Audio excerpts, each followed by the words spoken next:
Hai guys, perkenalkan nama aku Citra. Jadi di video kali ini aku bakalan share ke kalian tentang pengalaman aku ikut rekrutmen pramugari. Jadi buat kalian yang nonton jangan lupa komen, like, and subscribe. Jadi biar aku semangat bikin konten yang lainnya. Oke?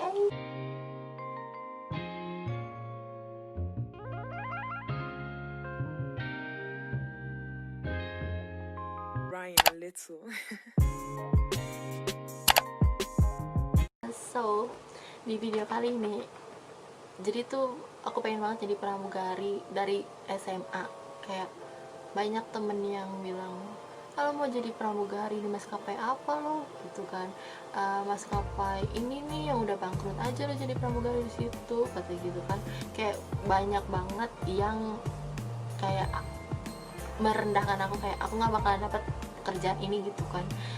Terus abis itu dalam diri aku, ejekan semua dari orang-orang itu aku buat jadi motivasi aku, sampai akhirnya aku memutuskan pertama kali ikut rekrutmen itu pas awal kuliah semester 3 atau semester 2 aku lupa, tahun 2015.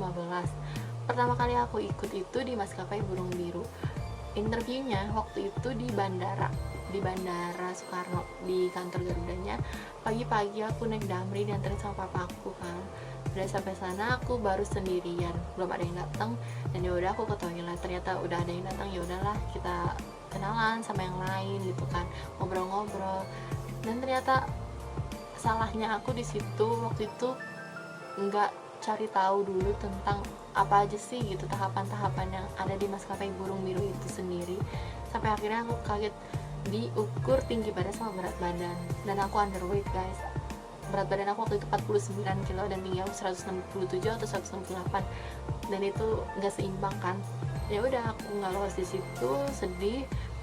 Terus habis itu aku makan yang banyak, minum susu sampai aku ngerasa agak gemukan. Akhirnya aku ikut interview lagi waktu itu sama di bandara juga. Di bandara sama mamaku dianterin.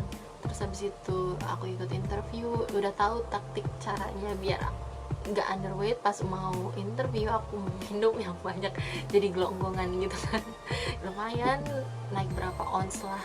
Terus habis itu ya udah akhirnya sampai tahapan itu aku lolos, seneng dong guys. Terus habis itu tahapan selanjutnya interview user, dan di interview user pertama kali kita diri jauh gitu kan, diri jauh kayak tangan biasa aja. Terus habis itu sampai si ibunya suruh maju sedikit mbak gitu kan, ditanya introduce yourself, kegiatan sehari-hari apa, motivasi pramugari, mau jadi pramugari apa gitu kan.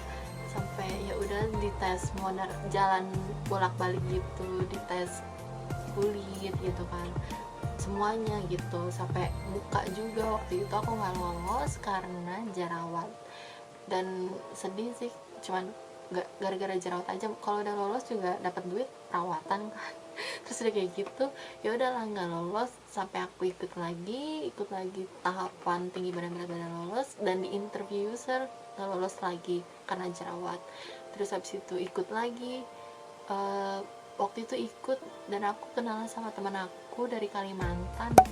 Dia kirim pesan di Facebook, kira kita kenalan. Dia dari Kalimantan datang ke Jakarta buat ikut interview itu barengan sama aku.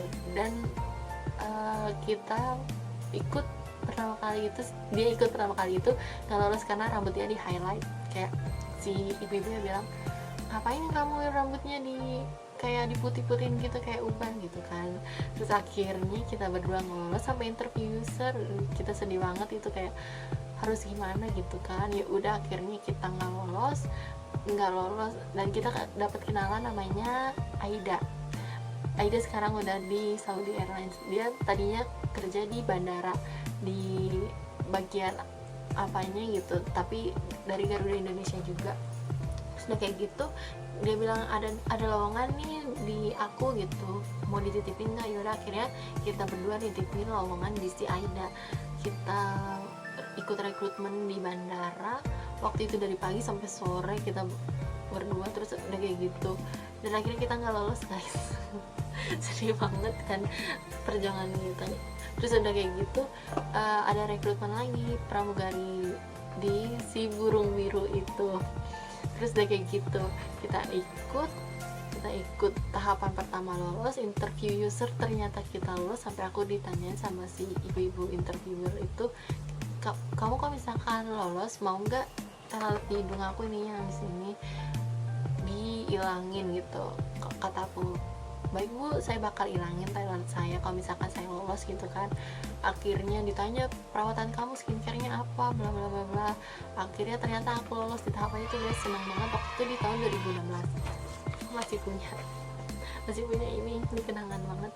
Terus habis itu tes user lolos, akhirnya aku ikut psikotes dan bahasa Inggris tertulis. Waktu itu soalnya banyak banget dari pagi sampai sore, itu bikin pala mau meledak, sumpah nggak bohong. Akhirnya kita berdua nggak lolos di tahapan itu. Sebenarnya di sini tuh ada 6 tahapan: tes user, psikotes, dan bahasa Inggris tertulis, background check, wawancara kompetensi, tes kesehatan, sama pantuhir.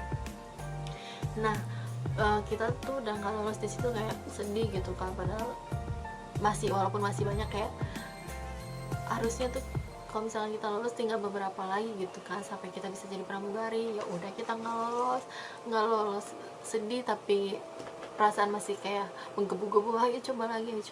Ya udah, kita coba lagi sampai akhirnya waktu itu Garuda buka rekrutmen tapi buat training yang berbayar, yang 30 juta itu kan.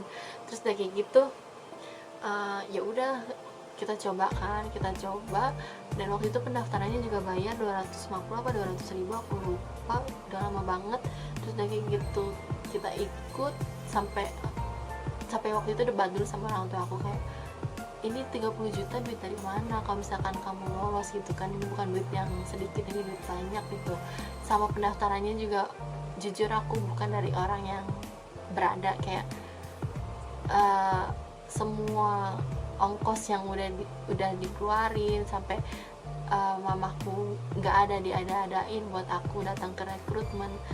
Aku inget banget, dan mamaku selalu nemenin aku di saat aku ikut rekrutmen itu. Jadi kalau diinget-inget itu tuh sedih banget, kayak pendaftaran 200 ribu aja tuh ibaratnya mungkin bagi kalian 200 ribu kecil gitu kan, cuman di saat itu gak ada duit gitu. Tapi Selfie bilang, kamu minjam duit aku aja, nggak apa-apa kok buat pendaftaran, nanti kalau misalkan itu bisa kamu ganti gitu kan. Yang Selfie baik banget.